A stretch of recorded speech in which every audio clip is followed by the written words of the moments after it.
Hello, hello, hello. Welcome to Royal Sussex Live. Welcome, one and all. Thank you so much for being here. And thank you for being here first, Connie Balmer. Thank you so much for being here first. Um, Let me get some slides up here and then we can get to moving. By the way, I don't think we'll be here more than an hour.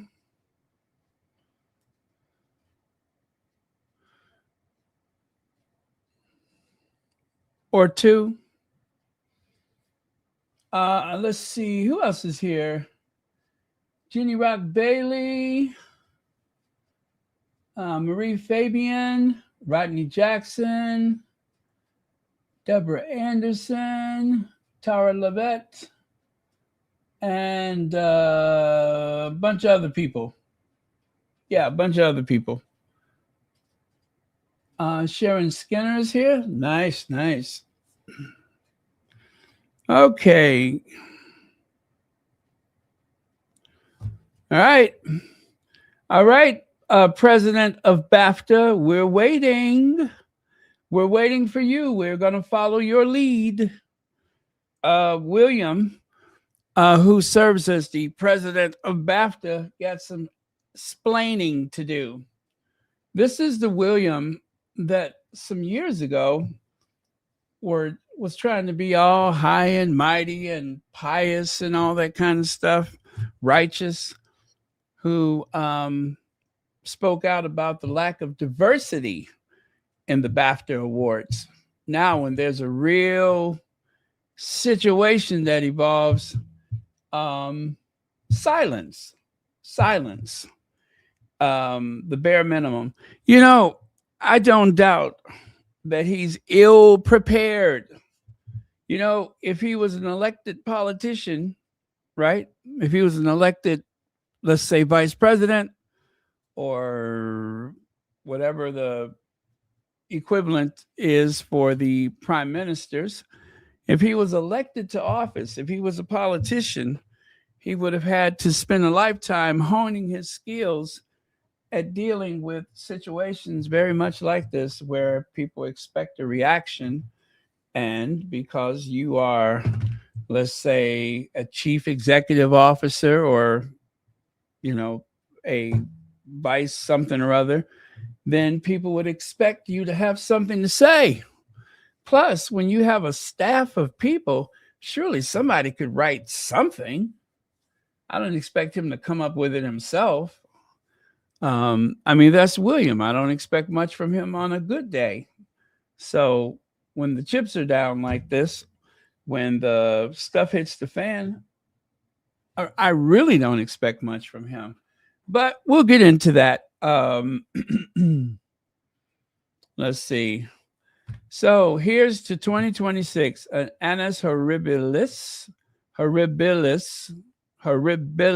Yeah, that's it. Annus horribilis.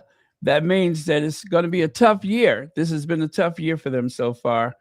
And it seems to go from bad to worse. Ill prepared.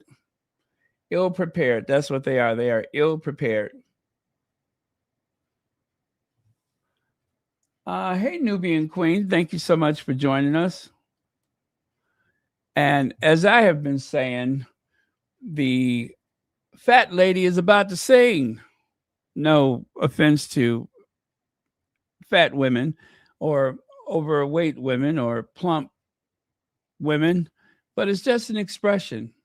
It means that the diva in the opera, and of course, a lot of the female opera singers are usually a little heavy.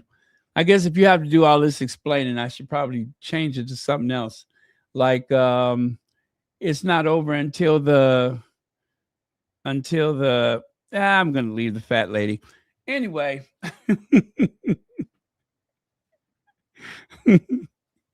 if it's got that many explanations, maybe I shouldn't use it. But I just thought it was cute. Hey, Lex, thank you so much for joining us. Fancy. Veronica Quick, it's over. It's over for that family. They just don't know it yet. It's like that movie Sixth Sense. Remember how he said they don't know that they're gone? That's how the royal family is. They are kind of like walking cadavers. They don't know it's over with yet. But before we get to that, I wanted to share you something from Misan Harriman. My Father's Shadow is a seminal love letter to Nigeria as never seen before, written by sons of the soil with grace and intention. Will Davies and Akinola Davies Jr. represent a new vanguard of storytelling that the world needs now more than ever. That is, it was my honor to observe them with my lens on this fateful day. Congratulations on winning this historic BAFTA. Well, leave it to Misan Harriman to use his camera to tell a story to represent a snapshot in time, to bring us images using his signature black and white. Would you call it exposure? Anyway, his black and white images that are absolutely stunning. I don't know how else to describe it. Stunning. Look at how many times he's used that camera. And to think that this is a hobby that he picked up maybe 5 or 6 years ago. He was going through a tough time mentally, and his wife very wisely said, "You need a hobby." Now he is one of the most famous, most important photographers on the planet.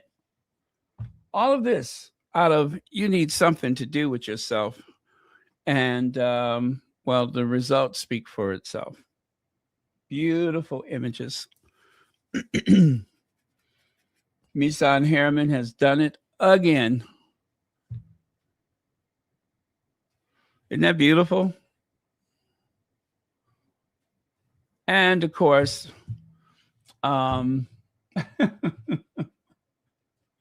he decided to get into one of those shots himself. Yeah. I don't know what to say, Misan. You're not cool like that. See how he doesn't know what to do with his hands? He's not a model. He's an artist. He doesn't know what to do with his hands. See there, it just goes to show you can be an amazing artist, but none of us are perfect. Poor Misan just doesn't know what to do with his hands. We're going to have to work on that, Misan.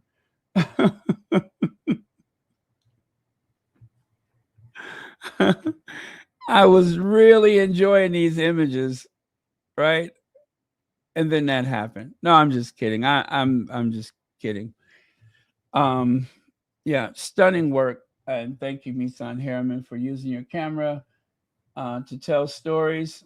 And one of the things that Misan is most proud of is that Misan will go to some of the most troubled places in the world because he feels obliged to give those who do not have a voice. He tries to use his camera so that they could have a voice, so that they can cry out that we are hungry, we're afraid, we're going through a genocide, those kind of things. So thank you, Misan Harriman. Well done.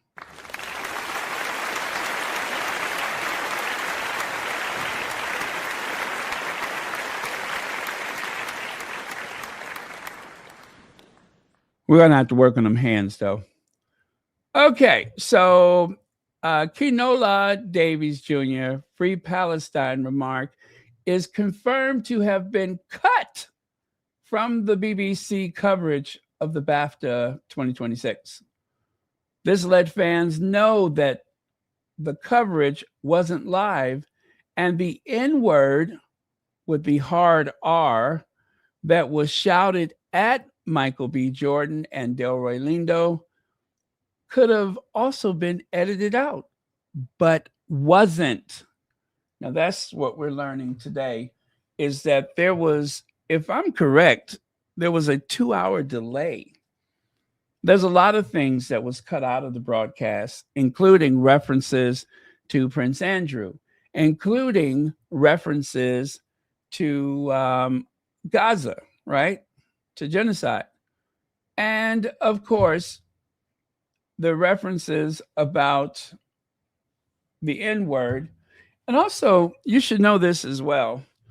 I'm not going to play it here, but the N word was followed by the B word. And I don't mean as in somebody's parents were not married, B word, the other one, as in the word that you would use in a kennel.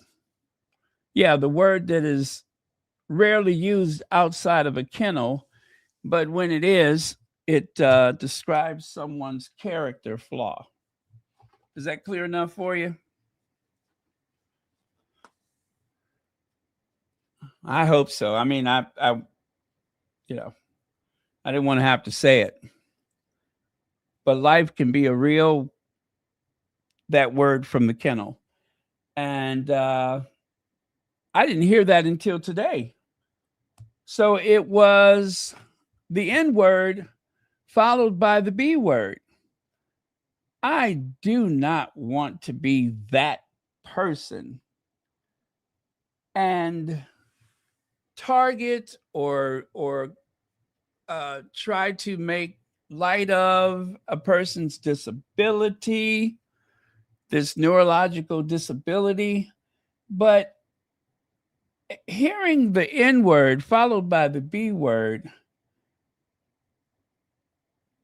I believe it was Tisha Tells I was listening to not long ago, who seemed to say that this may have, or maybe she was quoting someone, that this may have been a clever way to promote the film. The film, which features someone who has Tourette syndrome. And you know, for a lot of people, this is the first they've ever heard of Tourette syndrome. So this is definitely a teachable moment, even if it was, involuntary. Okay, let me see. Bonnie Mighty says, there we go. The N word used 3 times. 3 times. So aside from the one that we very clearly heard, you mean to tell me it was used someplace? Oh, you know what? I recall the actress, I believe the actress of African descent had a couple of those profanities thrown at her. Okay. So Delroy Lindo says him and Michael B. Jordan did what we had to do to continue representing at BAFTA after John Davison shouted the N-word in an involuntary tick. He said he wishes someone from BAFTA spoke to us afterwards. Someone from BAFTA. And that's why I referenced the Prince of Wales, who serves as the president of BAFTA. Right? He serves as the president of BAFTA.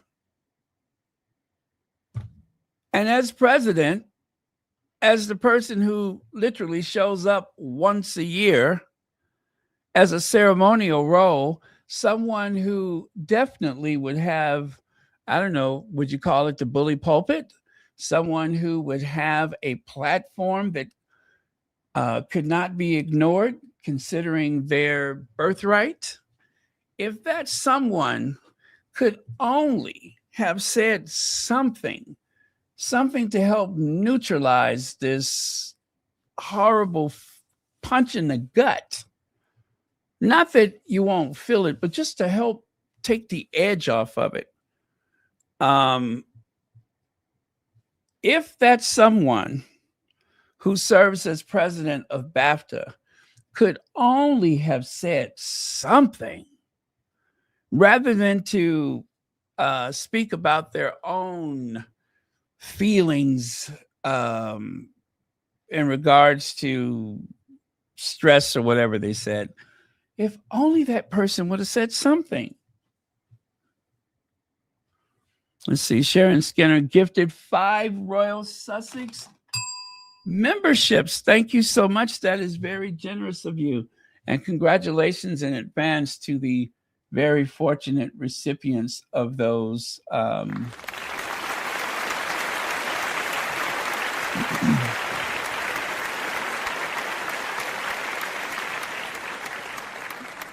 Very kind of you. Lex says, quiet just like when Trump insulted the veterans. Yes. You know what? I forgot all about that, but he did not. He did not say anything in support of the veterans. Prince Harry did not hesitate because it was the right thing to do. And Prince Harry, who is a guest in our country, definitely would have to worry about suffering the wrath of the Orange Menace. He wasn't thinking about that. He was thinking about his brothers in arms. Thank you so much for the super chat, Legs. And thank you for reminding us about that very important detail. It has been so much happening this year that what a blessing to have the Sussex Squad, and also for myself as the content creator. That is something I definitely lost track of. So thank you so much. I feel very blessed from all of your inputs.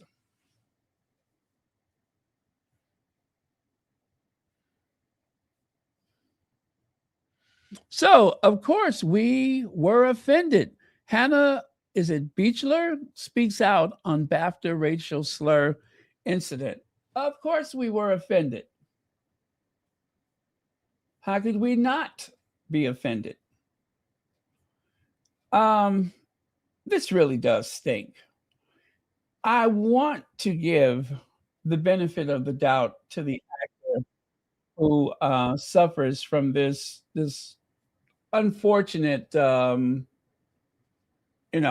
condition, but it's not easy.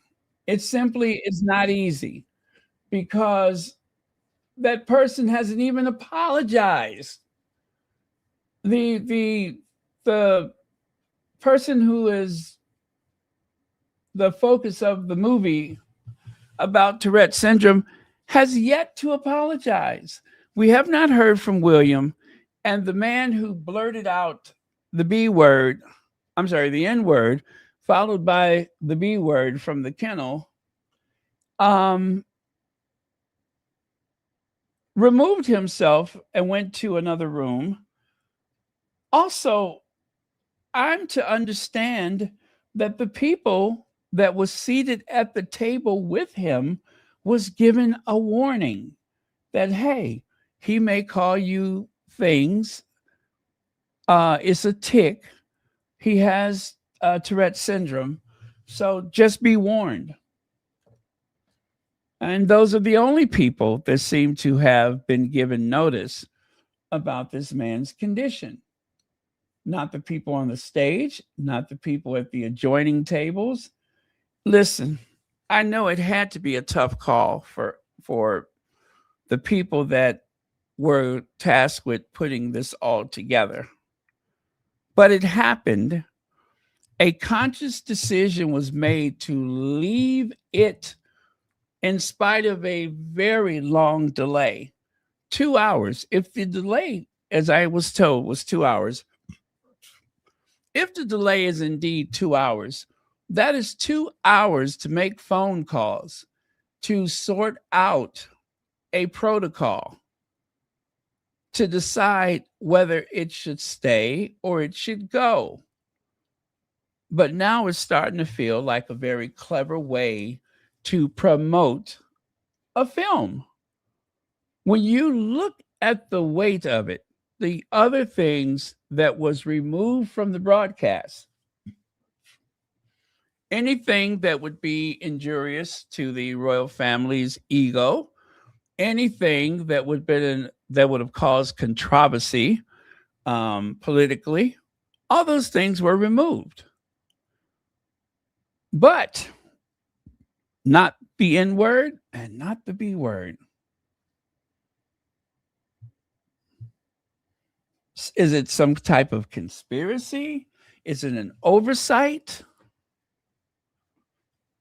And the longer that this goes on unanswered, I'm starting to feel more sensitive about it. I just am. I feel like there may not have been a mistake, that there may not have been a tick, that it may have been something calculated to help promote a film. I'm just getting that feeling. I'm being honest. That is what I'm feeling, is that this seemed like an opportunity that could not be resisted. Yeah, that's what I'm feeling. I feel like this is something that, again, I don't want to pick on anyone, but absent the truth, what am I supposed to think? What are we supposed to think?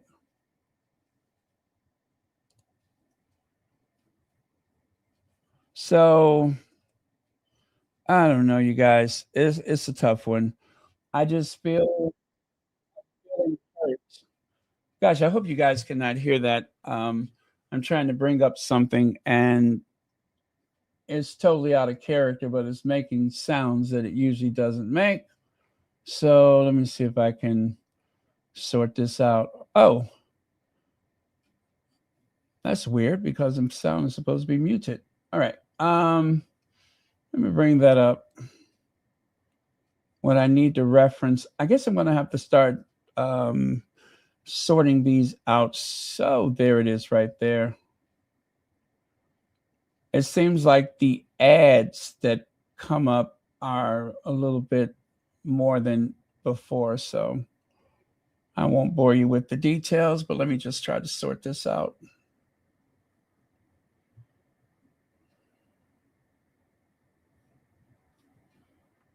Okay, so BBC pulls BAFTA from iPlayer after airing racial slur. But why did it air at all? The BBC has now removed the BAFTA Film Awards from iPlayer, not because something unexpected happened live, not because there was no time to fix it, but because they failed to cut a racial slur from a tape delayed broadcast. Let's be very clear. This was not live television. The ceremony aired on a delay. Editorial decisions were made, cuts were made, and yet the N-word shouted during the presentation by Delroy Lindo and Michael B. Jordan made it into the final BBC broadcast. After backlash, the BBC issued a statement. And the statement reads, some viewers may have heard strong and offensive language during the BAFTA Film Awards. This arose from involuntary verbal tics associated with Tourette syndrome. And as explained during the ceremony, it was not intentional. We apologize that this was not edited out prior to broadcast, and it will now be removed from the version on BBC iPlayer. Well, let me tell you guys, I'm kind of glad that they didn't take it out, because we would have had a situation that occurred at an award ceremony, and we would not have had the evidence of it. We would not have had any actual audio and visual proof of it. The audio of the offensive language and the, of course, video reaction to it. We would have missed that. So I'm kind of glad that they went to sleep on their watch. And it says a lot about their priorities that they could take out some things and leave others.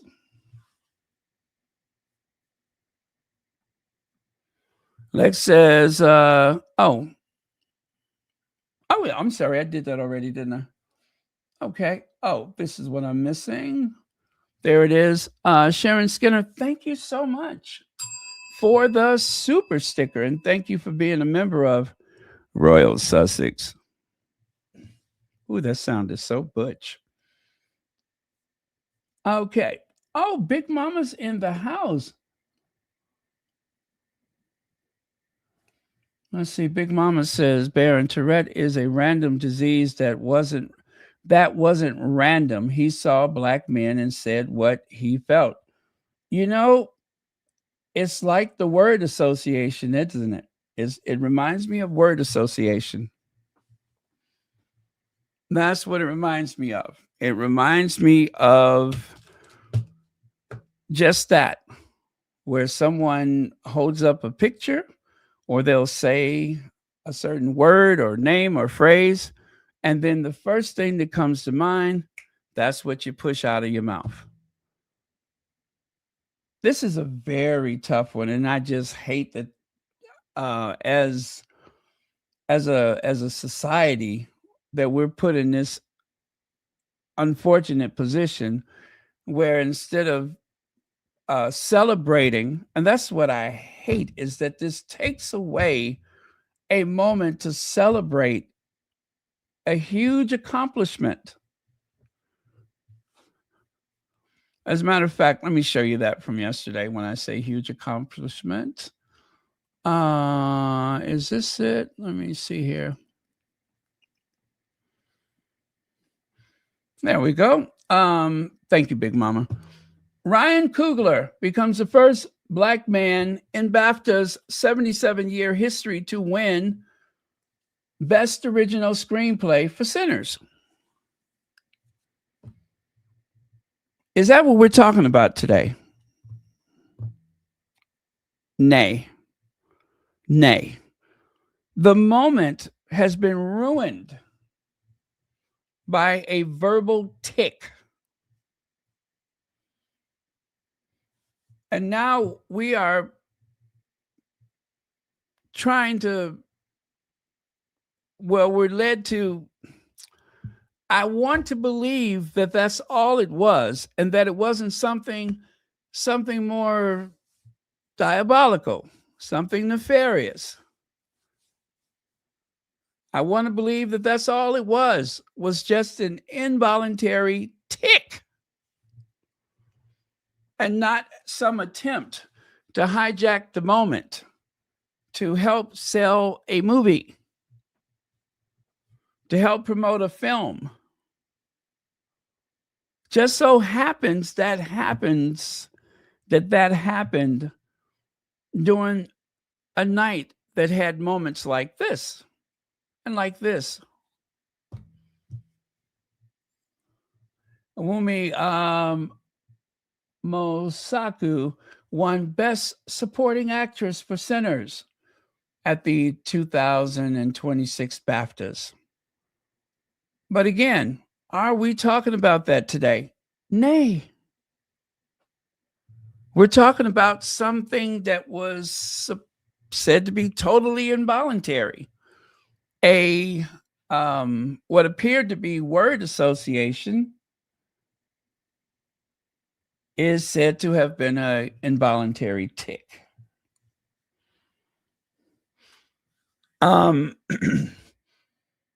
when you dive a little deeper and you listen for what did not receive that type of identification because of a tick, it just feels so strange.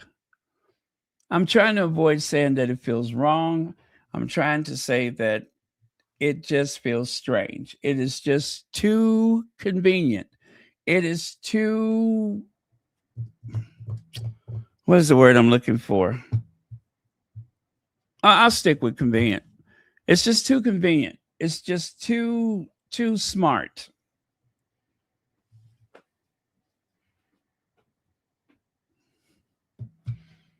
Now, I've seen people on social media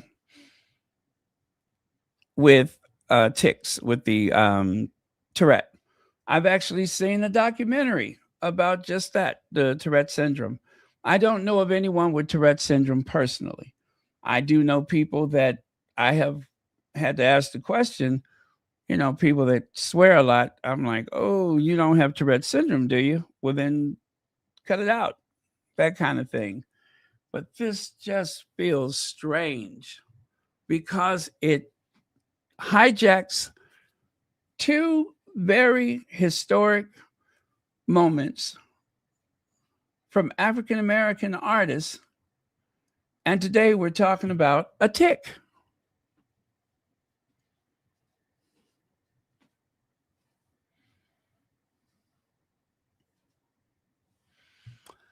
Why didn't BBC edit inward? But edit Free Palestine. Yeah. Oh yeah, that's what they said. Not genocide. They said Free Palestine. That was said during the program.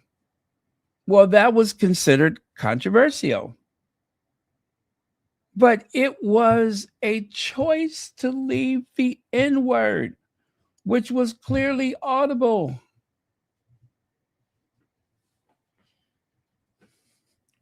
And maybe my frustration, just maybe my frustration should only be directed toward the production, the BBC. Maybe I should not have any criticism at all for the gentleman with the Tourette syndrome. But I just feel it's a bit suspicious, especially when he did not apologize. You know, if you had a medical condition of any sort, if you had something that would cause, let's say, a foul odor, in all likelihood, you would offer an apology. If you had something that was unsightly that you should or could have not shared in a certain moment, right?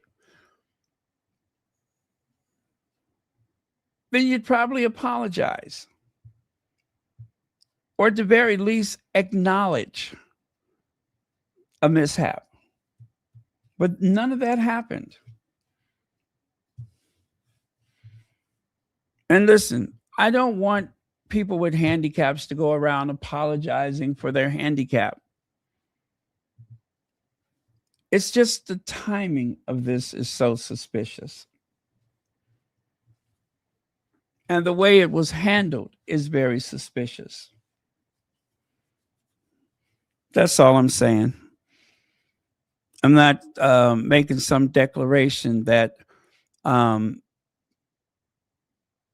that anybody needs to,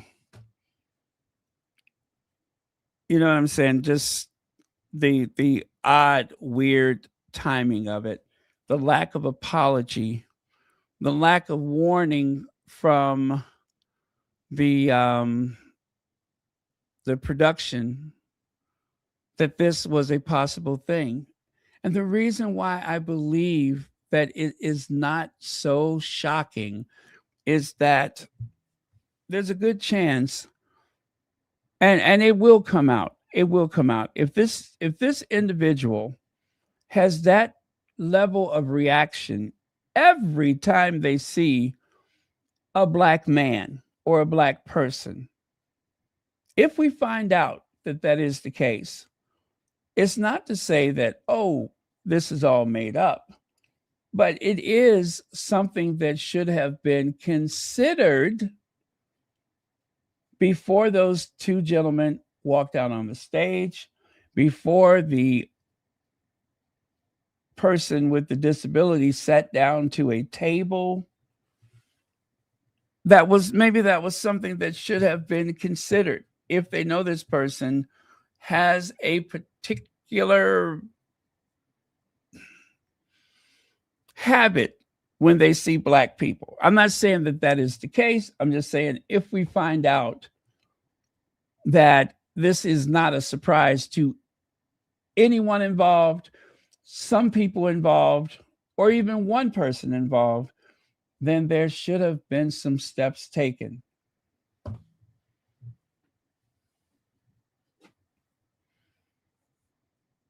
And hey, if this is indeed something that was deliberate, and I'm praying that it's not, I hope and pray that this was just an unfortunate, spontaneous thing that happened when he looked on the stage and saw two black men well turned out in their very smart looking suits, their very successful careers.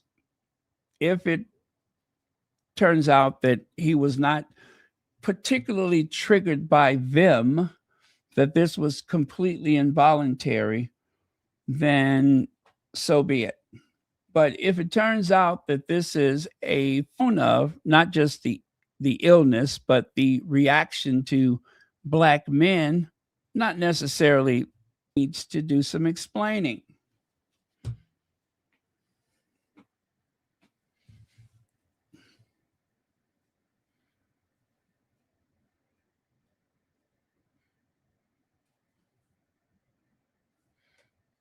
Very suspicious.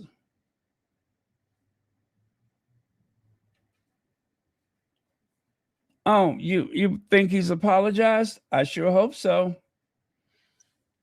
Just like when with Meghan, people of color have to know their place. Evil.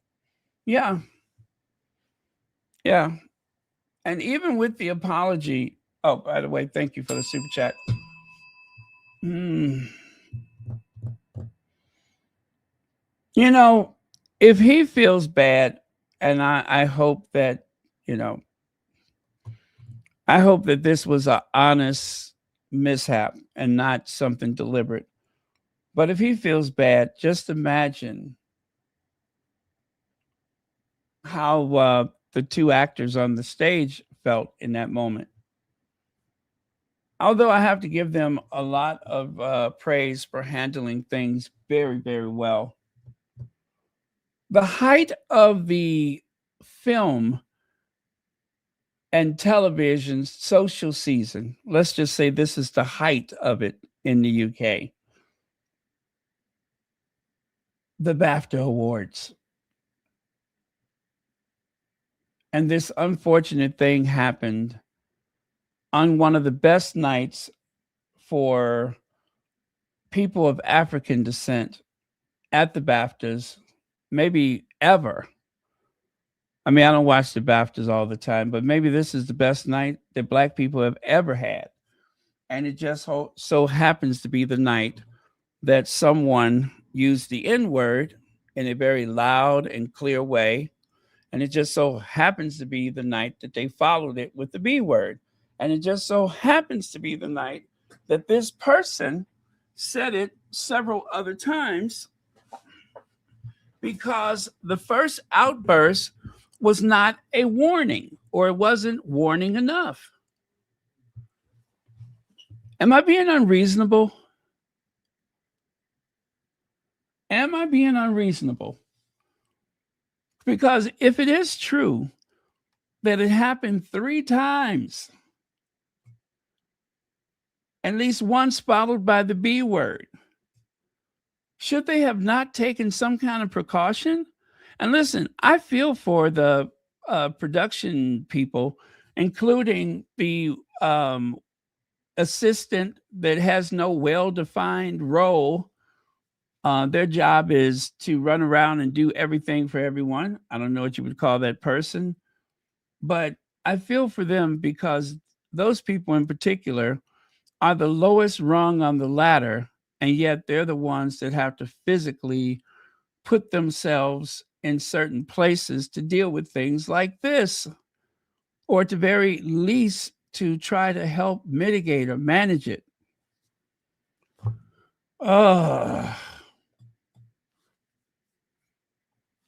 What's that black filmmaker Is it Richardson BAFTA judge quit? Is that in response to this? Was that in response to this? Thank you for the super chat. Let me look that up.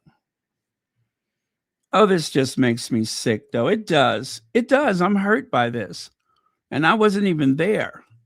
But I'm hurt by it because I want to believe that this was just something unavoidable, something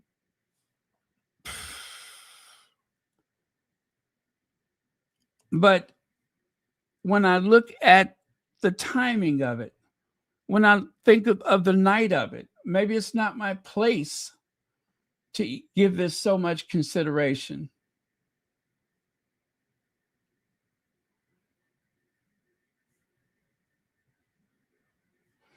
Okay. So it says here, I'm not sure how to pronounce his first name. Richardson says he is stepping down as a BAFTA judge. After considerable soul searching, I feel compelled to withdraw from the BAFTA Emerging Talent Judging Panel. The organization's handling of the unfortunate Tourette N-word incident last night at the award was utterly unforgivable.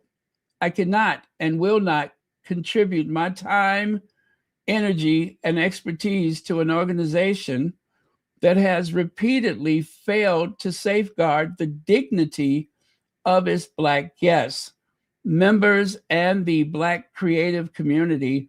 This is particularly unfortunate given this year's cohort boasts some incredible Black talent, especially one of my favorite shows of 2025, Just Act Normal.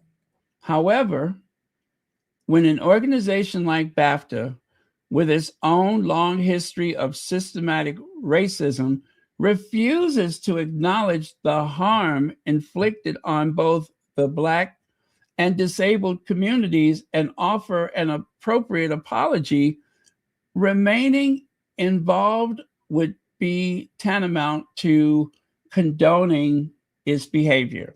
I hope BAFTA leadership comprehends the damage and they and the BBC have caused, and take the necessary steps to ensure their production staff are inclusive enough to prevent such an issue in the future. Yours truly, is it Jonte Richardson? Thank you so much for that, Legs. Well, this is evolving by the minute, isn't it?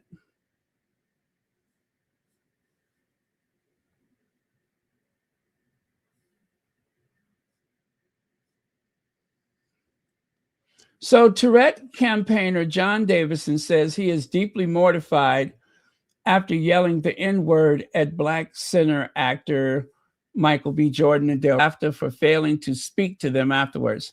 Now, I saw this mortified apology. That did not look like an apology, so I didn't. Let me see here. Is there inspired? I'm sorry, whose life story inspired the film?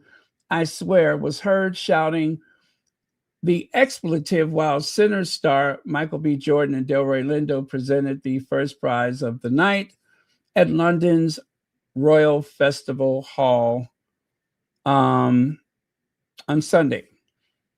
Davison's slur was aired to millions tuning in on BBC One, and he has faced backlash, including from Oscar winner Jamie Foxx, who branded it unacceptable.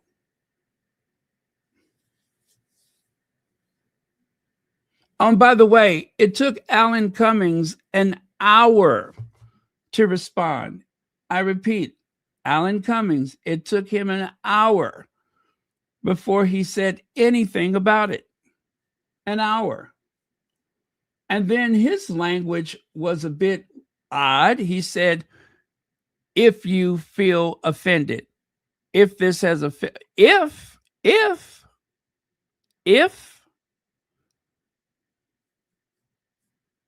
where's the if coming from?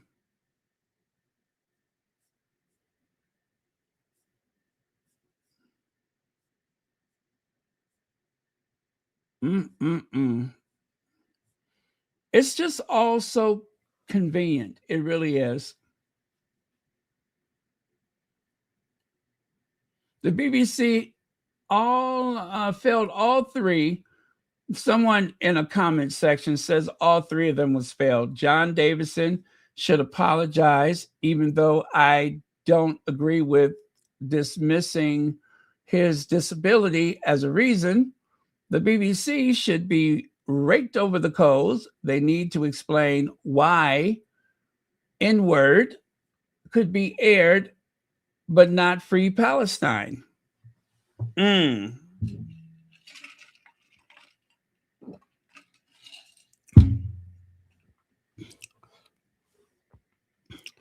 We ought to be celebrating tolerance and diversity because of the two of the big wins last night.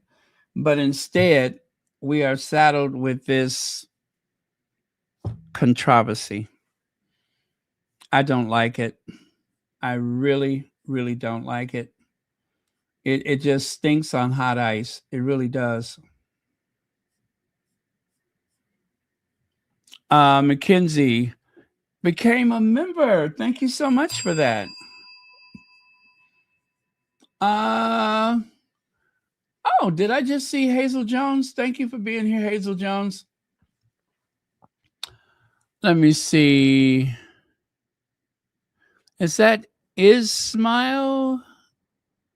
Says, I respect the fact that he has a disability, but a lot of harm was caused with the outbursts. My heart broke for them on that stage. There was hurt and resignation on both their faces. Yeah, absolutely. Thank you so much for the super chat. And that is what's so tragic about it, is that as African Americans, as Africans, wherever you live in the diaspora, wherever you are, we have to control our feelings lest we be branded angry or uncivilized or any of the other tropes that are used. And so, in particular, we have to really make our backs as rigid as possible. We have to tighten up our jaws whenever possible, so not to frighten or alarm other people, and not to confirm the negative things that they may think or say about us. And yet, it's just so convenient that on the night, with two big wins for people of African descent, this person just happens to blurt out that word not once, but it's been reported up to 3 times. I guess the other times were not on camera, but it just so happens to be that, which is why the taste that it leaves on the palate leaves a funny taste. You know, in time, I personally will try not to think about it, because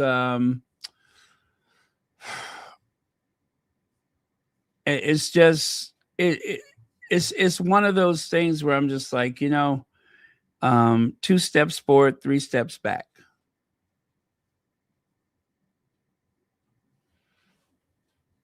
The same feeling as Harry and Meghan's car chase in New York City. Spoilers. Thank you so much, Legs. Yeah. Meghan's having one of the biggest nights. Her mother, that's always a thing that when her mother shows up, it's a big moment in Meghan's life. And so some of the women that she respects the most, and a woman who she definitely has the utmost respect for, her mother, all of these people are assembled in celebration of this award that was being bestowed upon her, only for it to end with this whole car chase nightmare. And instead of people, um, embracing and comforting Meghan, it turned into this accusation of, oh, you just need attention. That didn't happen. I am so tired of that. Usually I have a very positive, outgoing attitude about things, and I never want to believe that someone is after me or out to get me, and I try to give people the benefit of the doubt, but I just keep saying to myself, why that night? Why that moment? Why those people? Why any of that? And then to add insult to injury, rather than comforting, there we go with that again, rather than trying to lend any comfort to the two people that were on stage, they just brush it off, and you just have to live with the fact that we could not say anything about Palestine. We were not supposed to see anything about Epstein or any of that stuff that may have been mentioned, or any type of protest. And of course, they had this 2-hour delay because of Will and Kate. We know that. It was because of Will and Kate. Everything else took a back seat to Will and Kate's presence to make sure that they were not embarrassed or humiliated in front of the global stage. So it starts with Will and Kate. It continues with Palestine and the other stuff. But the two people, now see, I'm starting to get mad all over again. The two people that they chose to not protect were the two black men on the stage. Their dignity was not even considered when it came to protecting someone's image. They were not even considered. They wanted the world to know that they were referred to in such a way. I'm done. I am done, done, done, done, done.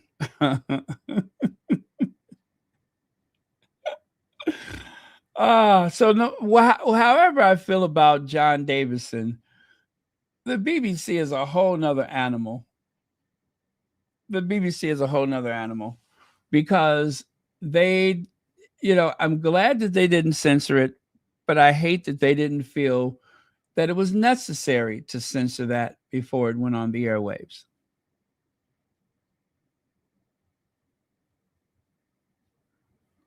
Let's see. Lex says that guy's apology reads like Williams' men mental health. Thank you, Legs. I'm not sure that it was much of an apology at all. Let's see. Mackenzie says a trailer for the movie, I swear, not I slur, by the way. Oh, okay. Has the man apologizing immediately after swearing at a woman. BBC edits out everything else, all done and allowed on purpose. Thank you for the super chat. So in the movie, in the trailer, he apologized for a slur in the movie. But in the actual award show, it took over 24 hours to get any type of acknowledgement from him. Do you see why this is so suspect? Do you see why this is weird? Can you see why that is rather odd?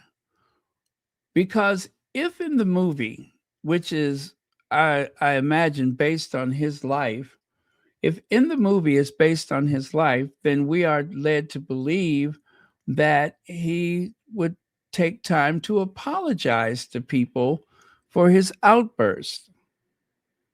Am I getting that right? But in the glare of studio lights or in this event hall, there is no such apology forthwith. Just silence and then some remarks the next day. Gotta admit, that's a bit strange. That is a bit strange. I don't know this John Davis in person, and I do hope and pray that this was not deliberate. I really do hope that it wasn't deliberate.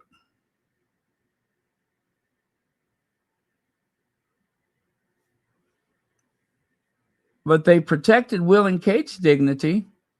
They protected, I suppose, those places over there in the Middle East. There were all kind of protections for people's dignity, but not for the two actors on the stage. That's how it reads to me. That somehow um, an apology, a timely edit, and a few other things eluded them. Let me go back to this again. I respect the fact that he has a disability, but not, but a lot of harm has, well, I'm sorry, was caused with the outburst. My heart broke for them on that stage. There was hurt and resignation on both their faces. Mm-mm-mm. Yeah, you know what? And I feel like that describes what I'm feeling right now. I really do believe that that describes what I'm feeling right now.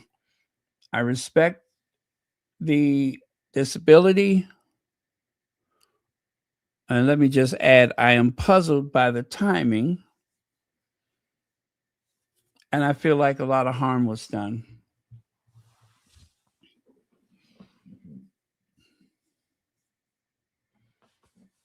And I guess for me as a black person, this takes me back to those vulnerable times when all I wanted was to be just like everybody else. I did not want to be singled out because of my race. And yet, in some very inconvenient situations, that's exactly what happened. So maybe that's what troubles me is that through this, I can recall situations where something was brought up or said or that was hurtful. That was hurtful. I mean I don't even want to say what they were, but I can right off the top of my head I can think of 3 occasions where the N word was directed at me when I was minding my own business. 3 occasions, and I remember those just as clear as though it just happened. And I could also remember how vulnerable I felt in those moments. And all 3 occasions, I was by myself. I had full time work. I had a car of my own. I had a home of my own. I worked and paid into the system. And yet, I did not feel like I had equal protection under the law. I mean, I know that's not the case based on those events, but that's how I felt. Like, like I was unprotected by society. And it's not a good feeling. It's very hurtful.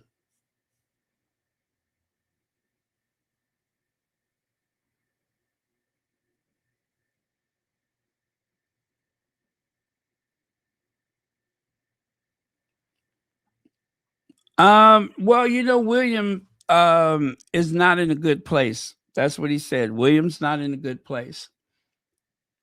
William is the only monarch in modern history that has afforded himself bad feelings, that has afforded himself a cause to take the day off, that he can mentally check out. He can mentally and physically check out of a $30 million a year position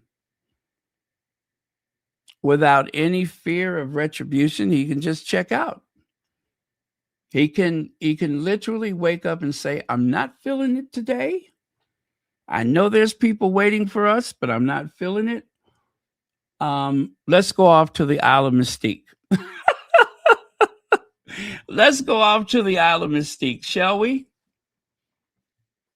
Have them gas up the the private jet. I don't support the BBC anymore. They always sit on the fence. They are not for the people who are forced to pay TV license, just like we have no choice to pay taxes to royal family to look down on us. Thank you for sharing that. Joan Commonwealth, thank you for joining us.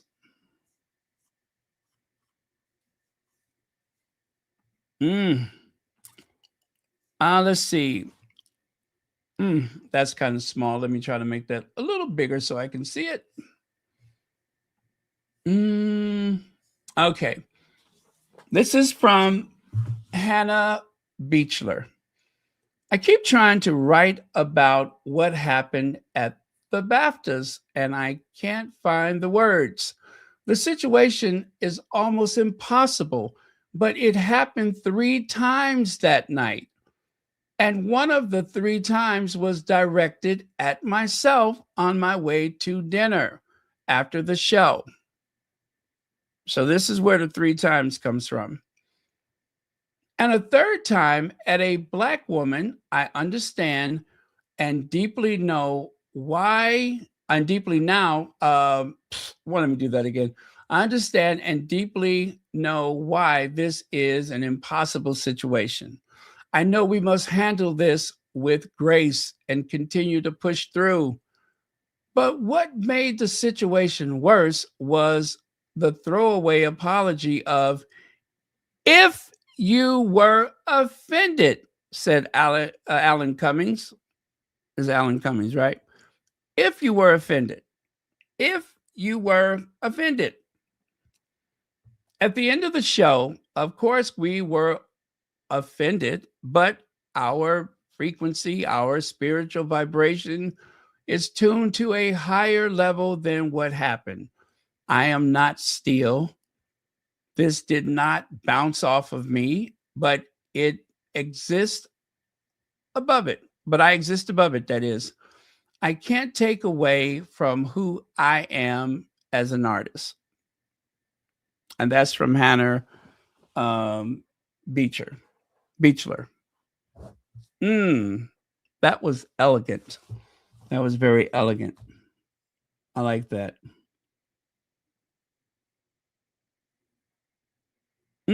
That was very nice.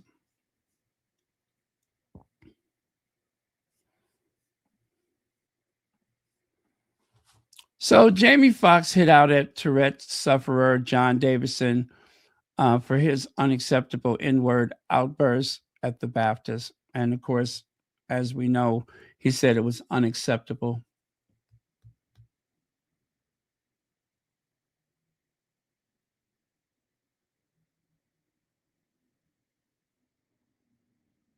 Let me see. Just Shorty P.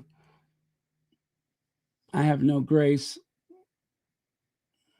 Keep the excuses and half-ass apologies.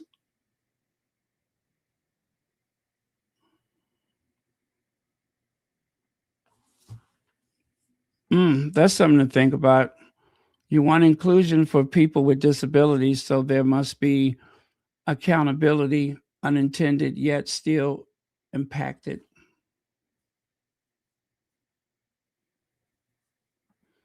Let me see. Um, to think I listened to his trailer and was going to support his film. No excuses. The BAFTA needs to speak up, especially the president of the BAFTA. That would be His Royal Highness um, Prince Prince William. Yeah, that would be His Royal Highness Prince William.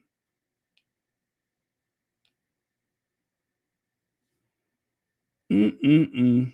What an unfortunate thing to happen. Uh, you know what?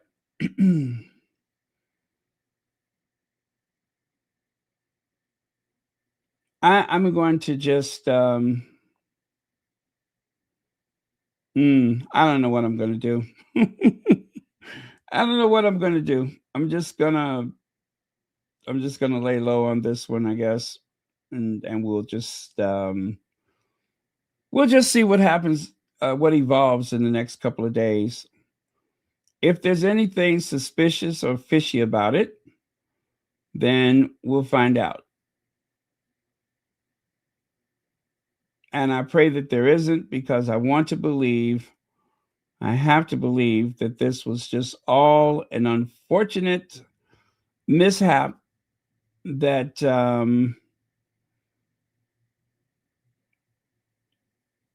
that he looked on the stage, he saw them, and something spontaneous and uncontrollable just came out. End of, I suppose.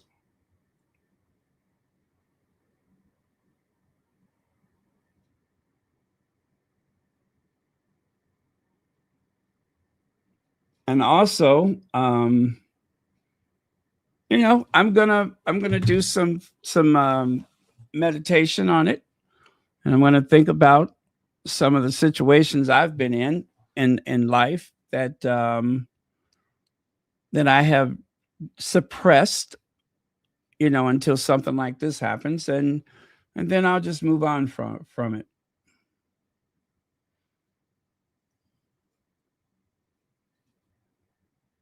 I mean, you can't unring a bell. The sound lingers in the air. I swear I can still hear it just as clear as it was, you know, the past moment. But we have no choice but to take him at his word, because it is one of those situations where you're dealing with someone who has a disability and something unfortunate happened during a taping of an award show, and we are to assume that this could have happened anytime, anywhere, and that this person deserves support for his condition. Oh, mm, mm. And see, I said that without even vomiting.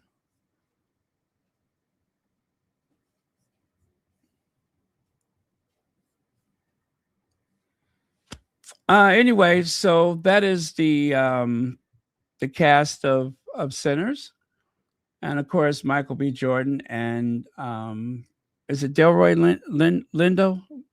Lindo?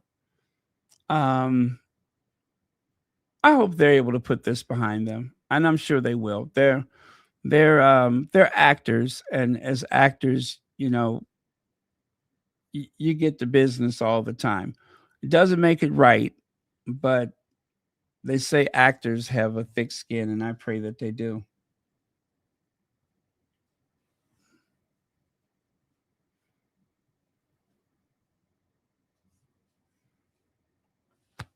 Jeannie Rock Bailey, what is the lesson learned when the damage is done? Ooh, that's a good question. What is the lesson learned when the damage is done? Hmm, I don't know. I don't know. That's a tough one for me. What is the lesson learned when the damage is done? I don't have an answer for that one.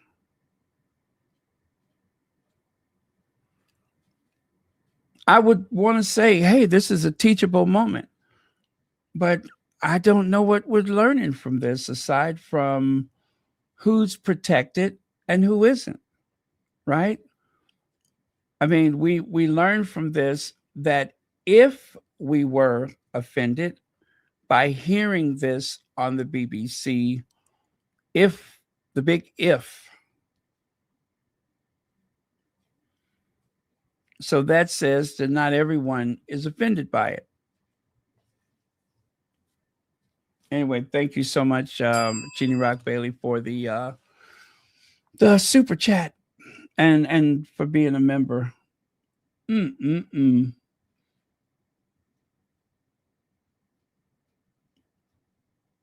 How come he didn't use a slur against a white person? That's a good question. That's a good question. I keep saying to myself, word association. Word association. When you see this, what word comes next?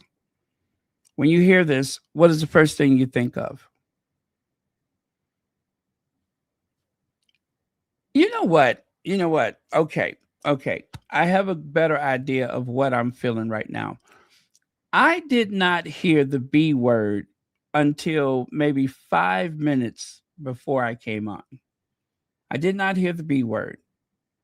And it wasn't until I saw Tisha Tells that I heard the B word thrown in after the N word.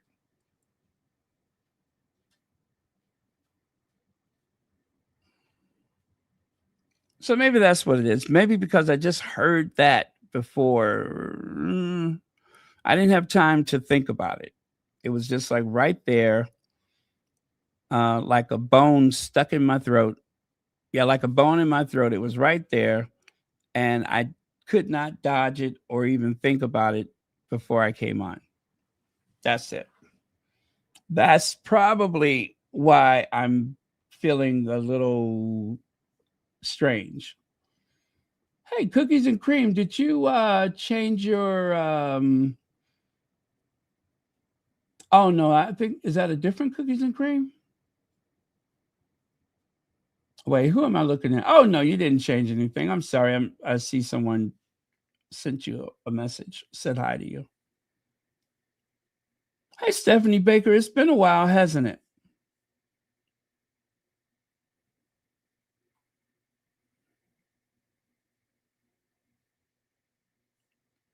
What's that? The BBC didn't apologize or John Davison's comments.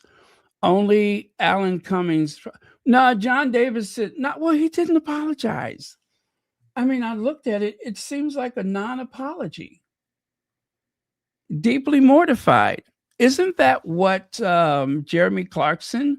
Remember, Jeremy Clarkson said, "Oh dear, I think I've really stepped into it this time," and then he explained how it happened, but there was no apology. And then the press spun it like there was an apology. And he did not apologize to Meghan. He apologized to Prince Harry. He went to Prince Harry's email. He could have publicly have made an apology that would have gone into the newspaper. An apology just as big as the offense. And that did not happen.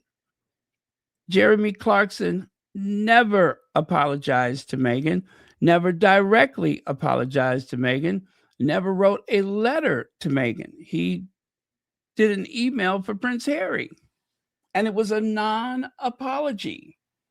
And then after he did that, he leaked it to the press, or someone leaked it to the press. Here, this is what I said, a non apology. It certainly wasn't Harry that leaked it.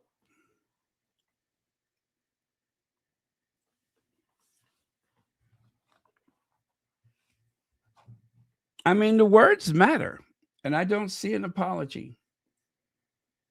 Let me look at it again.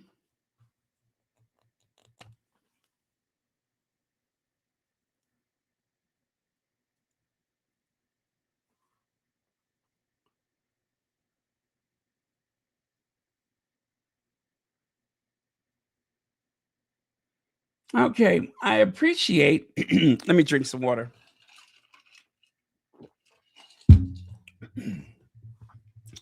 I appreciated the announcement to the auditorium in advance of the recording, warning everyone that my tics are involuntary and are not a reflection of my personal beliefs.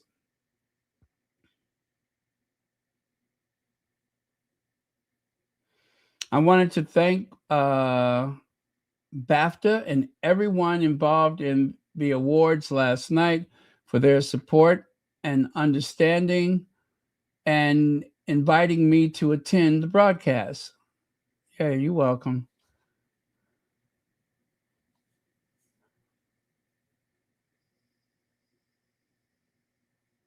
I'm still looking for the apology. I don't see it. I was heartened by the round of applause that follows this announcement and felt welcomed and understood in an environment that would normally be impossible for me. In addition to the announcement by Alan Cummings, the BBC, and BAFTA, I can only add that I am and always have been deeply mortified if anyone considers my involuntary tics to be intentional or to carry any meaning. I was in attendance to celebrate the film of my life, I Swear, that's the name of the film, which more than any film on TV documentary explains the origins, condition, traits, and manifestations of Tourette syndrome. I have spent my life trying to support and empower the Tourette's community and to teach empathy, kindness, and understanding from others, and will continue to do so. I chose to leave the auditorium early into the ceremony as I was aware of the distress my tics were causing.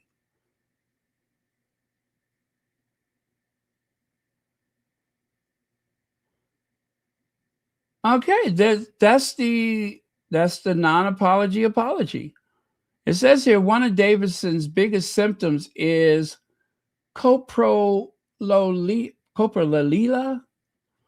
which makes him involuntarily say socially inappropriate words or phrases, including when he famously shouted F the Queen at Queen Elizabeth when he was awarded his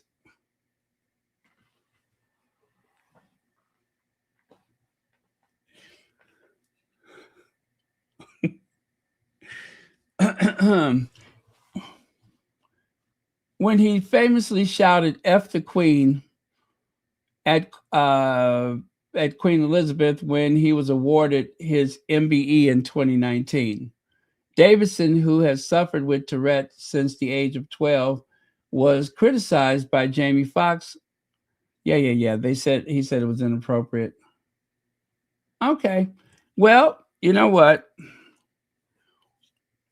If that's the best he has to offer, that's what it is. It was not an apology. I don't think it was meant to be an apology. And it is what it is. It was a non-apology.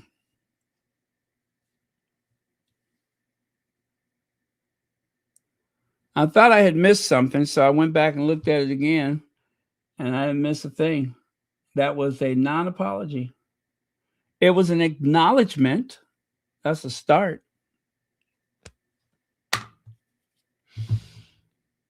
You guys, I have to tell you, I don't use the N word. I have known people for 40 years, and they will tell you that they've never heard me use the N word. And so I am particularly triggered by the N word. I think it is a level of disrespect that I find hard, not hard, I find it difficult to hear it and to know that there are people that still say that. I don't even want to hear a black person in particular I don't want to hear a black person say it. I do not like the word. It always it when I hear it, when I hear it, I wince. I wince. There's a conservative commentator who is highly intelligent, but he's trying to make that word okay. And so there are times because, listen, I will listen to anybody. I used to listen to Rush Limbaugh. I would never, ever see things the way a Rush Limbaugh would, but I don't mind listening to the enemy. But this individual uses that word and it just takes away from every ounce of intelligence, every ounce of reason that they possess. And that's unfortunate because otherwise, a very brilliant, brilliant man, but that need to be provocative, it loses me.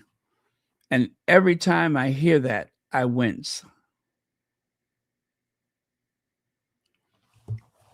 So I have a problem with this. I do. I will admit I have a problem with this. There. Now you know what my bias is. I have a problem with it. I am very biased about it. I've been dancing around it for 1 hour and 23 minutes, but I do have a bias. I don't like it. I'm not comfortable with it.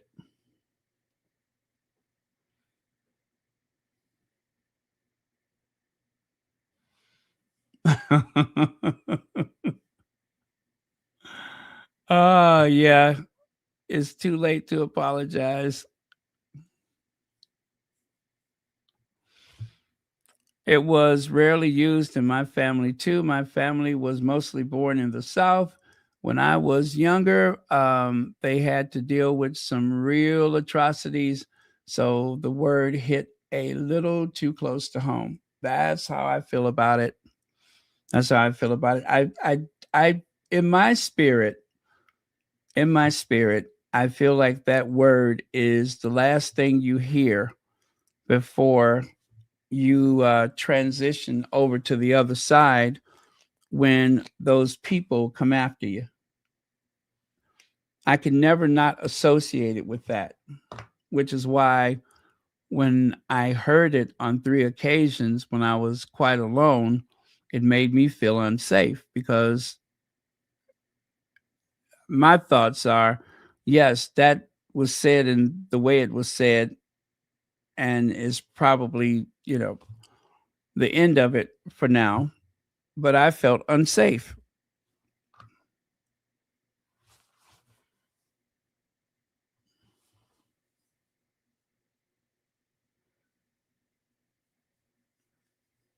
That wasn't an apology. It was only an excuse for when he does it again.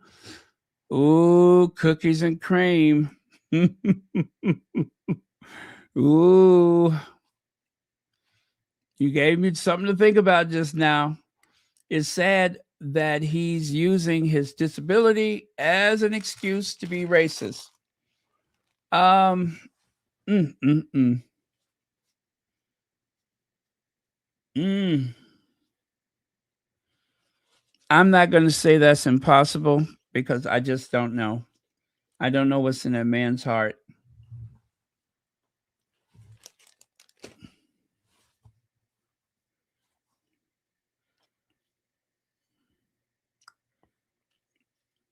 And let's just even say, for the sake of conversation, you just so happen to use a certain language that is rarely used outside of a kennel by very sophisticated people. You just so happen to use that when you were being awarded by Queen Elizabeth. Just random, but that's the nature of the illness, right? Such is the nature of the illness. So we're not supposed to take exception to it. We're supposed to just overlook it because clearly he had no control over his language.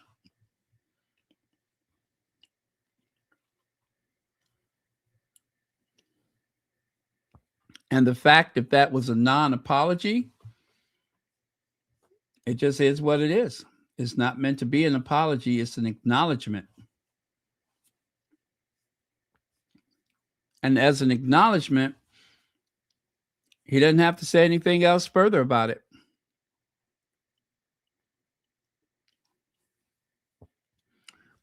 Sandra said he is a racist with a disability. You know, I didn't know that so much racism exists in the LGBTQ community, but it does. And not to compare the alphabet community with a disability, because it certainly is not.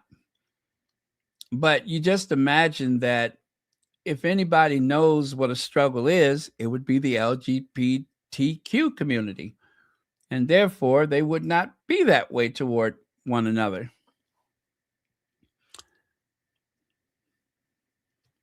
You know what I'm saying? You wouldn't expect that to happen so much. You expect a rainbow coalition, no pun intended. But instead, what you get is a mirror to the greater society. And who's to say that no matter what your disability is, instead of you being, I don't know, I don't want to be rude and say humbled by your circumstances, instead, you are just a mirror reflection of the greater society. Which it may be unfair for me to say that, but if that is true, if there's any truth to that, then I am troubled. I am troubled.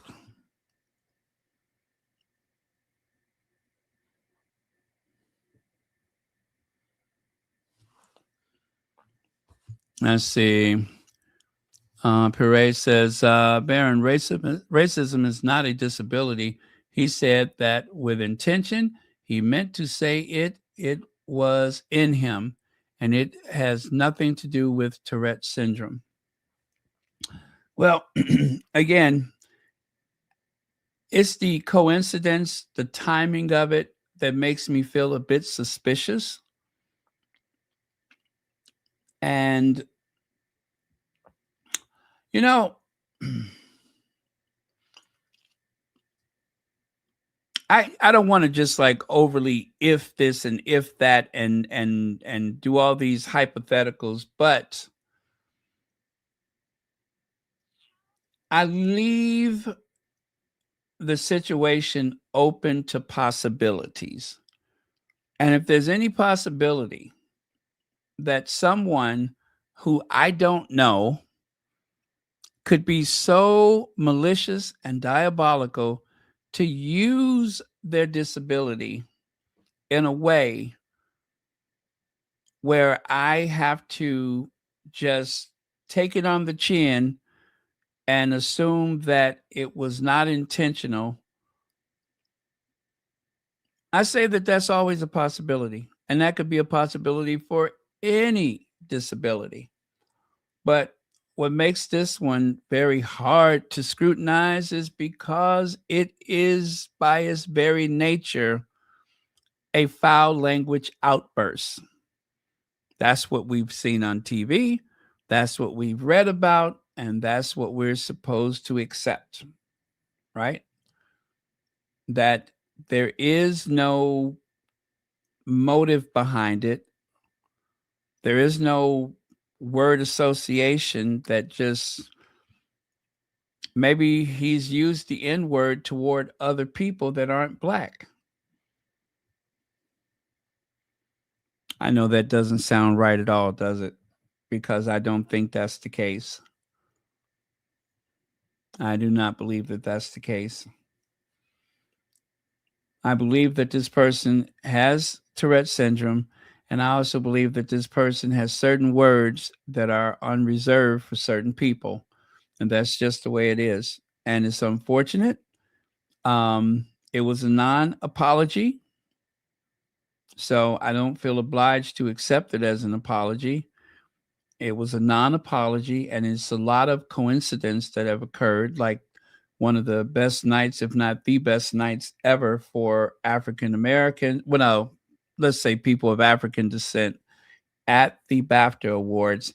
It just so happens to have been hijacked, overwhelmed, suppressed, all of those things by an unfortunate coincidence. And that is that language was used on the night when an African descent gentleman and an African descent lady both won awards. It could have happened any year, regardless of who was likely to win an award, or, you know what I'm saying? I'm just going to have to accept that it could have happened regardless of the circumstance. And because of this gentleman's illness, I am not supposed to look at it as being anything sinister or devious. It was just by chance, not by design. As the Reverend Jesse Jackson said, if I have said something to offend you, charge it to my head and not to my heart.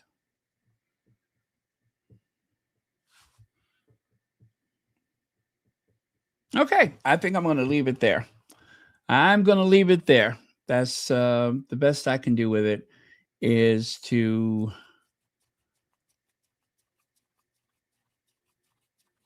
I'm sitting here and my thumb is twitching.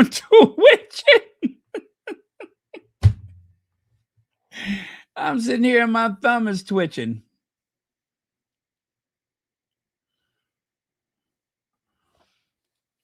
What is the lesson learned when the damage is done? Thank you, Jeannie Rock Bailey. I'm gonna have to screenshot that because I don't want to forget that.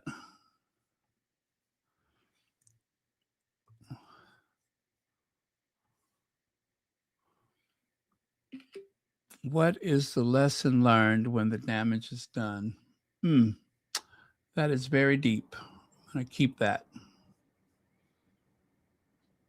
I'm going to keep that and try to use that as a tool to sort this out.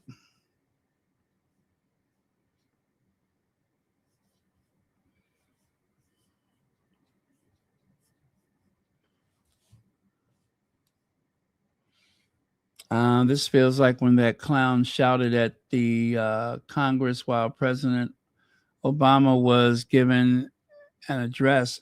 Oh, when he called him a liar? When he called him a liar? When he addressed the first and only black president, referring to him as a liar, and there was no accountability and no pushback for it. Or how about this feels like when Barack Obama had to show his papers because somebody accused him of being foreign born, and therefore, like a fugitive slave, he was forced to show his papers. That was damaging to an entire race of people. It really was. That was damaging. An entire race of people were damaged by that. That one thing, that the president of the United States, the most powerful person in the free world, was forced to show his papers as though he was a freed slave. It's very hard to digest something like that.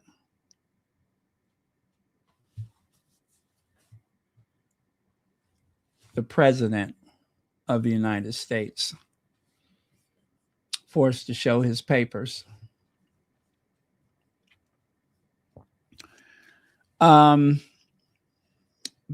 at the BAFTAs, Michael B. Jordan and Delroy Lindo deserve better.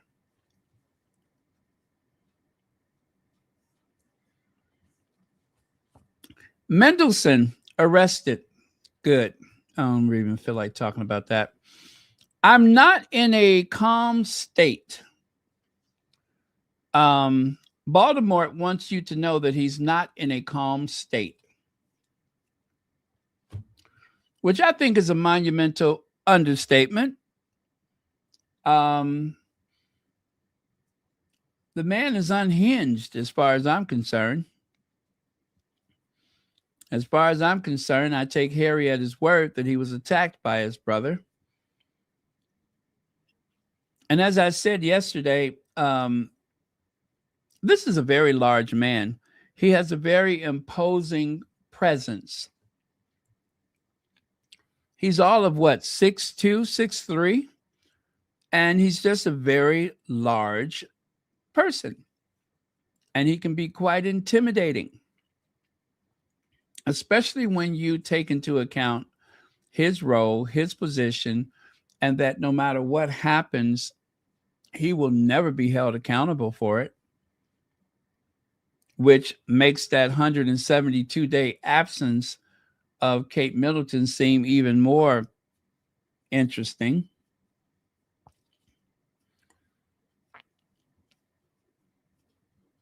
But that is the other thing that is drawing attention away from the victorious night that, what is his name, Ryan Coogler and the lady. It really takes away from their huge victory that a lot of attention is going to the use of the N-word, and a lot of attention is being drawn away for Williams' situation, that he's not in a calm place. And that's unfortunate to the actors, or to the actor and director. I'm in a calm state. I am so I'm so glad to hear that. And Prince Harry and Meghan, they're both in a very calm they're in a very calm municipality. They are in Montecito. They have that beautiful home. They have those beautiful kids, and Harry has his beautiful mother-in-law. I mean, they got it made. And thanks to Meghan, I have, as ever, fruit preserves. I have, you know what? Well, anyway, I'll wait until she's here. But yeah, one of the squatties sent me some cookie mix. I have been fiending for those cookies. And of course, they have not been available. And I wanted to make some of those like jam cookies. So now I do have some unsalted butter, which is necessary for the cookie mix. And well, anytime I choose, I can make some cookies. So I am one happy camper that I have finally got a hold of some of the cookie mix thanks to one of the squatties.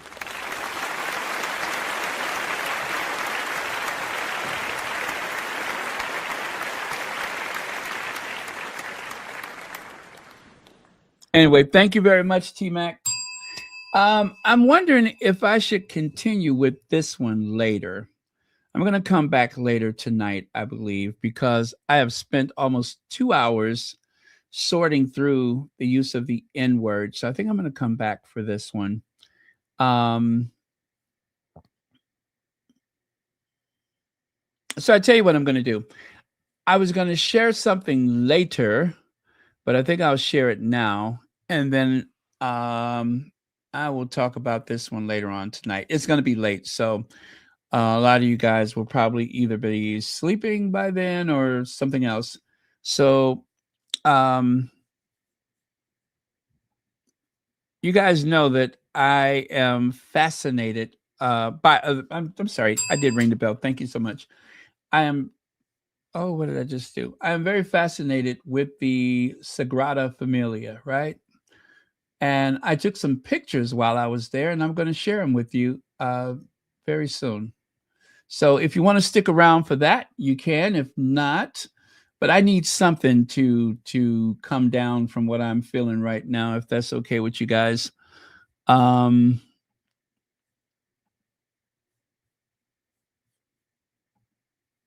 so I'm going to grab that and I'll share those pictures with you.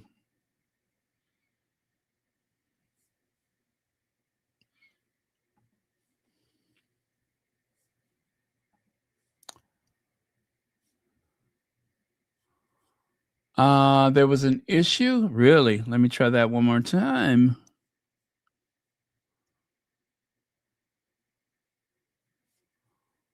What's that? HRH Prince Harry is in a very calm, loving space. Yes, he is. Yes, he is. And he gets some of the best, and I do mean some of the best gumbo. Even if he doesn't like the spicy gumbo, he gets some of the best gumbo that guy does. So, yeah, he's got it made. Huh. All right, let me try that again. I could not bring up the file. Let me see. There was an issue. Please try again a little later. I don't have a little later. I need that right now.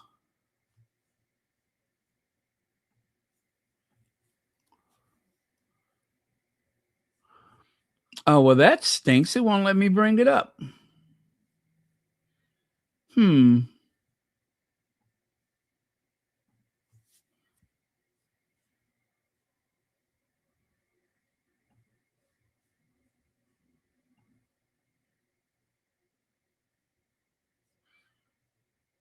There was a little issue. Okay, you guys, it's not letting me bring. Oh, you know what? I know what I can do. I'll try this one. I have ways of making things work. But yes, so I'm going to end with the Sagrada Familia and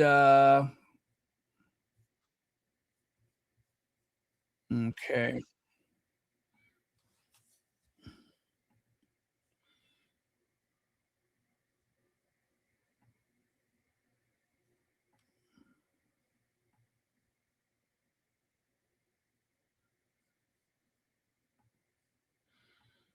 Okay, let me hope this works.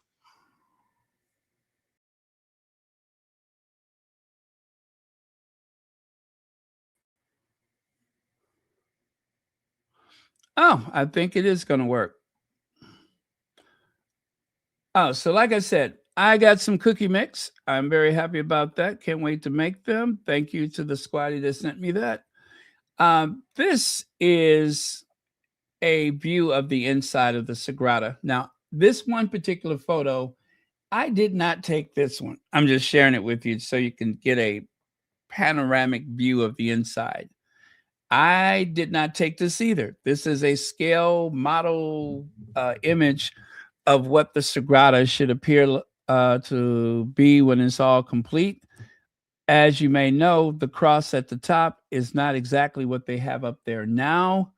Also, do you see this plaza in front of the church? That is going to be a problem because what you see there is slicing right between an entire city block of construction. I forget the figure that they use, but there are families that live in condominiums and apartments in that square block area. And if you know anything about Barcelona, they have huge squares for the city streets.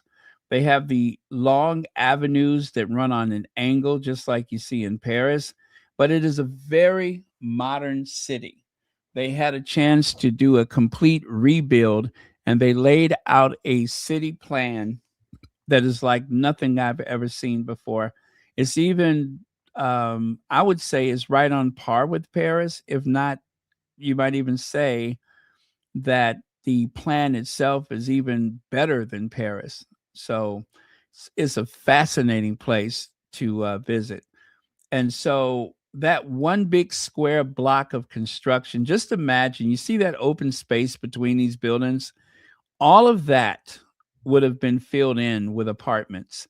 The very center of it would be open like a donut, but the whole outer wall of construction would be nothing but apartments.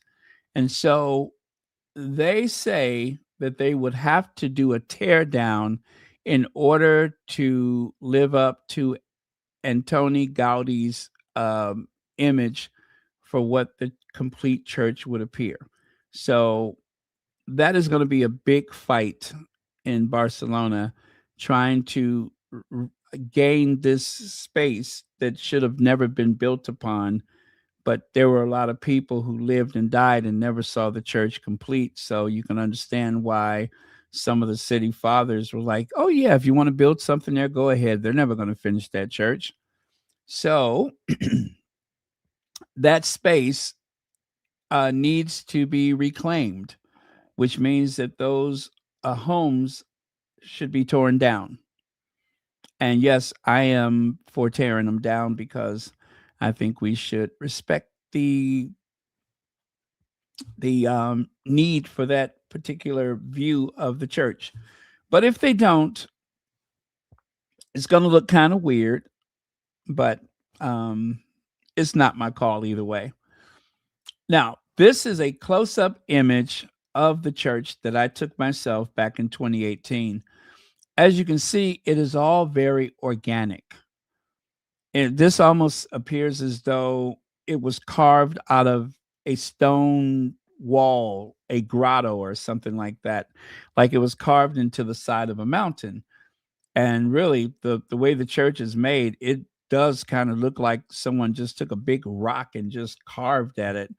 But these are the details that you could never see on television unless they took the cameras up close. And this is, I believe this entrance is the main entrance, the final judgment, maybe they called it.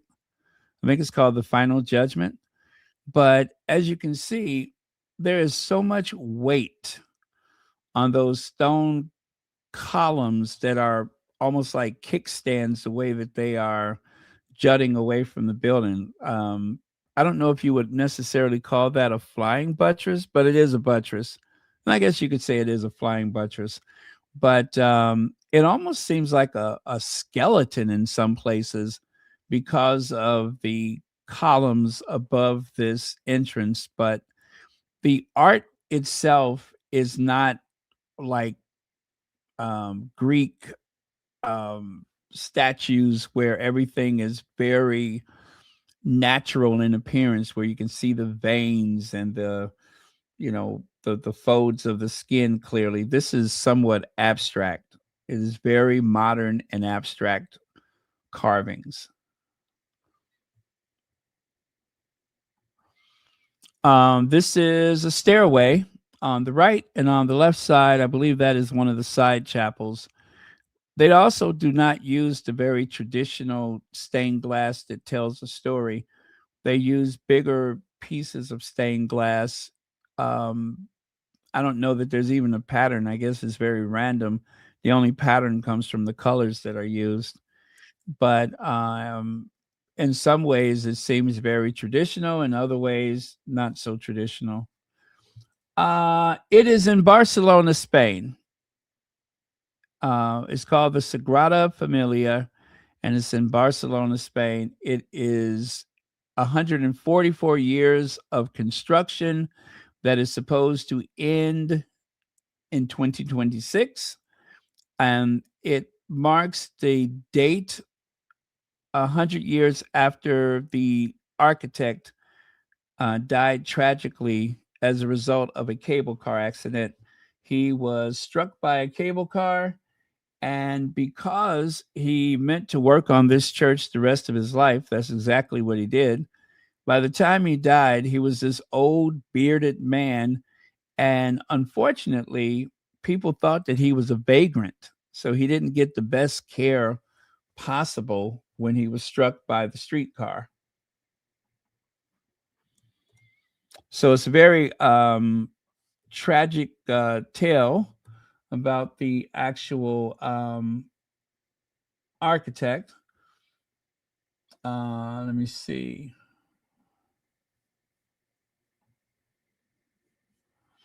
Yes, he was born in June 25th, 1852, and he died June the 10th, 1926. So, as I said, 100 years since his death. Um, they wanted to complete the church just in time. Gaudi works have they call it a sui generis style. I call it, I think it's very Art Nouveau, but that's what I call it. Uh, with most located in Barcelona, including his main work, the Sagrada Familia Church. Gaudi's work was influenced by his passion in life, architecture, nature, and religion. Ceramics, stained glass, wrought iron, you can find all of that there. The influence is neo Gothic. It also has Oriental techniques.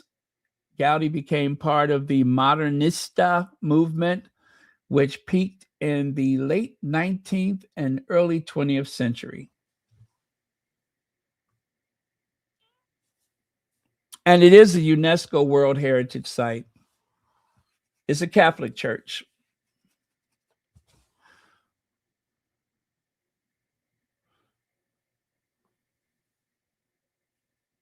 Yeah, it's a Catholic church. Oh, you used the spiral staircase? Wow, I did not do that. I did not do that at all. I didn't go anywhere past the main floor. Here's another view of the stained glass and the winding staircase. Here is this is like a little courtyard area. I don't remember how I got into this space, but I thought it was very interesting, so I took pictures. And these are some of the side chapels. I did not realize that I took a picture of Antoni Gaudi's grave, but his tomb is on the left side there. I didn't know what it was. I just took a picture, but that's where he's buried. So after he died, assuming that he was some vagrant, when people realized that he was this architect who designed this unfinished church, of course, they made arrangements for his burial right there inside of one of the side chapels. Here's another side chapel. And these are those panoramic images where you stand there and you just kind of turn and it fills up the entire thing. So those are two different pictures stacked one on top of the other. But I just kind of stood there and turned in a circle with my phone so you could get a good glimpse of all of that beautiful stained glass. The light inside of that place is amazing, especially when the sun is shining on those glass panes. It's like you're inside of a kaleidoscope. And again, very modern. It is not the ancient Gothic technique. It is all very modern. And yeah, that was it. That was it. That's what I was going to share with you yesterday, and I forgot all about it. But yeah, if you ever get a chance to go to Barcelona, make sure you take time to go to the Sagrada. You have to get your tickets early or get your tickets for the next day when you visit. Um, I purchased my tickets online and then I had to go back in about 2 or 3 hours so that I could enter with my group. I wasn't with a group, but with the group of tickets sold for that period. So, with so many places in Europe, you are much better off if you buy your tickets in advance, even if it's like a day or two before the actual need. Always buy your tickets in advance. Oh, well, thank you for allowing me to share.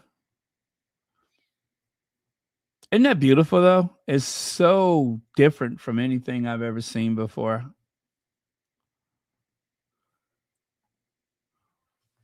Very organic. Okay, you guys, thank you for allowing me to share. Thank you for allowing me to express my feelings about this unfortunate. You know what? I feel better already.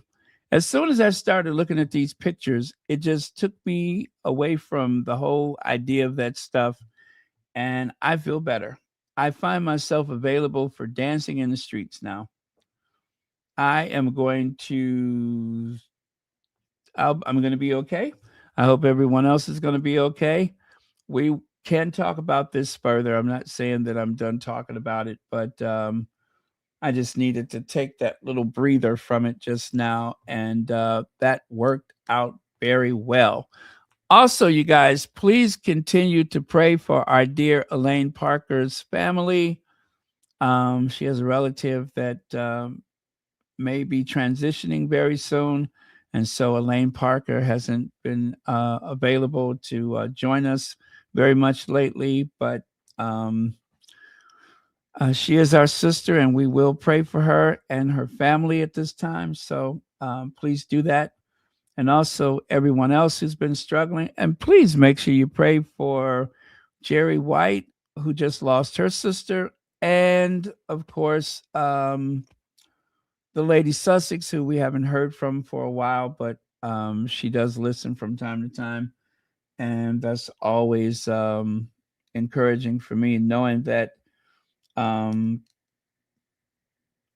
Elaine Parker will listen when she can, Dorothy Ross, um, Jerry White, Lady Sussex, and just about anybody else who you've been absent and maybe we haven't exactly noticed just yet, but do know you are in our prayers, and we will be sending you as much positive energy as possible.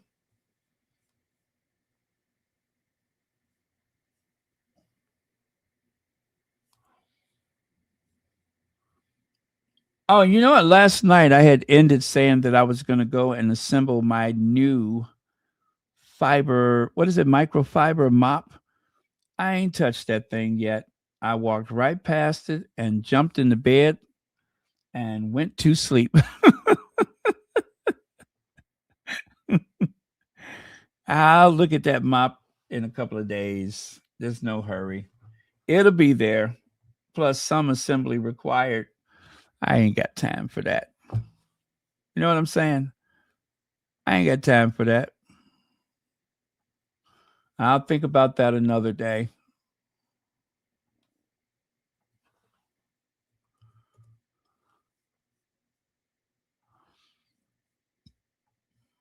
Ain't nobody got time for that.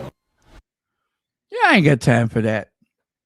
A microfiber mop. I need to get out more often, shouldn't I? Good night, Penny Wiseman. Anyway, I may come back later. It will be super, super, super duper, duper, duper, super duper late. But you can have the rewatch tomorrow, maybe. But yeah, so I'm gonna go for now. Thank you. Love you guys. I will catch you all later.